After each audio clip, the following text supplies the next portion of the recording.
Outer layers. Let's start with leggings or pants.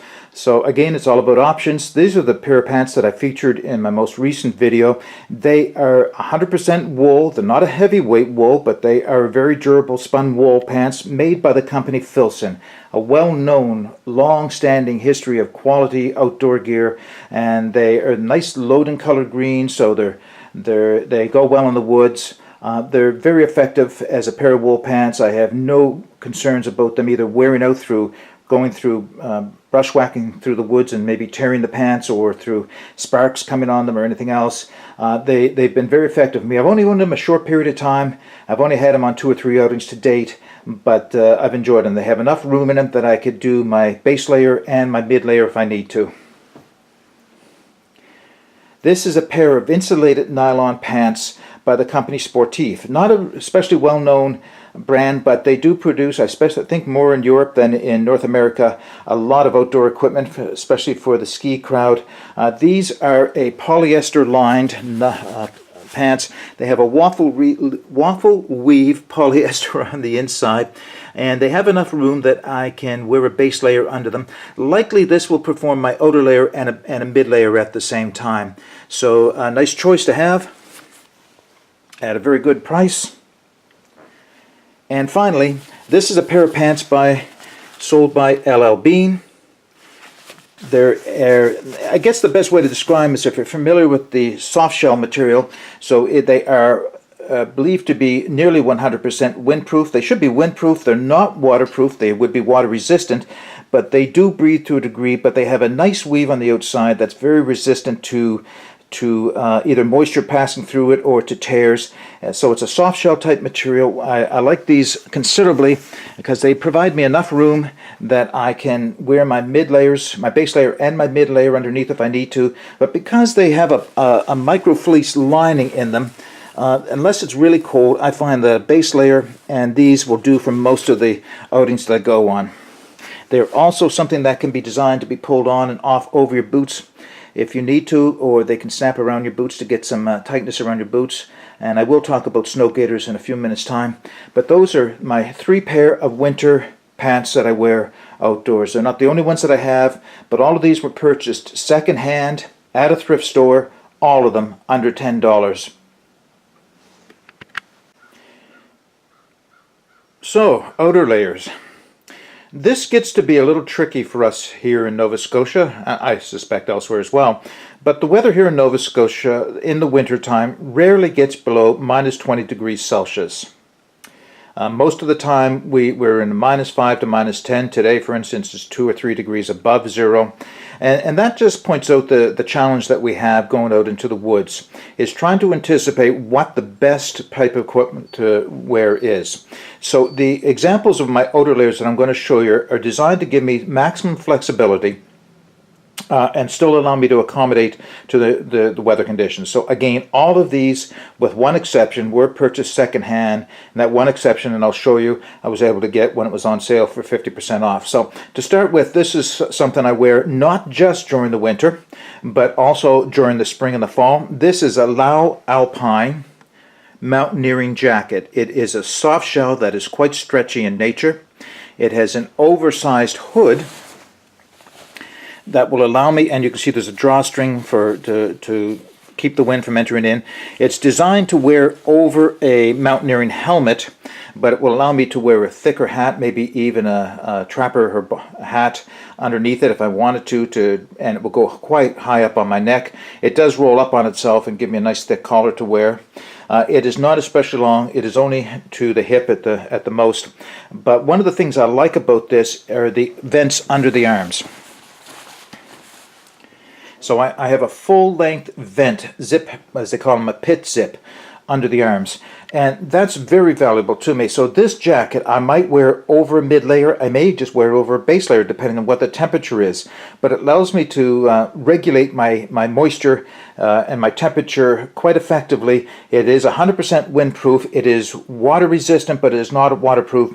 But it does provide me an option for most of the days that I go out, especially for shorter hikes. I wouldn't wear this out in the very cold weather, and I don't think it would be an overnighter, simply because it doesn't have the length or the waterproofness that you might look for if in rainy weather. Most of the time though, this is a good choice. Right next to it, Mountain Equipment Co-op Gore-Tex jacket, quite a bright red as you can see, but it's just a shell. There's no insulative layer inside, and again this one has the pit zips under the arm which allow me to vent moisture very effectively. Again, it's not a long jacket, so it's not good all times of the year, but it is a hooded jacket which will fit over most of my toques and most of my hats, and I found this very effective.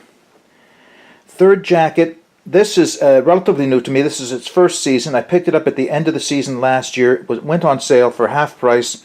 It is a heavy-duty work raincoat by the company Wet Skins. I believe it's a Canadian brand, and I bought this at half price at Canadian Tire here in Halifax. It is not Gore-Tex, but it would be whatever their version of a Gore-Tex, so a permeable membrane that will act as waterproof but still allow moisture to pass out. I'm not the biggest fan of those types of materials. Yes, for the rain they're very effective. Yes, for wet snow they're very effective. I don't find them to be either that effective or that necessary when it gets really cold, because I want moisture to pass through to the outside. I don't want to hold it inside my layers. Yes, if I'm wearing a base layer and a mid layer, any moisture likely will reside in the mid layer or even on the outside of the mid layer, but I would just as soon get rid of the moisture altogether. But for a lot of the time of the year, we're looking at temperatures that are just above or just below zero, and that's when moisture management really seems to be its most difficult. So once again, this one has full pit zips to allow me to move the moisture out as much as possible. It is longer, which I like. It does come down over my hips. Not a long coat per se, but quite. And what I like about it is a very durable, heavy-duty nylon on the outside, but not noisy. And those of you who have worn ski jackets and the like in the woods, you know how noisy they can be moving through the woods. This one isn't. It's more like a Kadura nylon, and so very effective, very tough, and you know what? An acceptable color for wearing in the woods. One more. This is not designed to be a woods jacket. This is a hip-length car coat. It would have had a liner in it. It didn't when I bought it. A zip-out or a button-out liner. I believe it's a zip-out liner.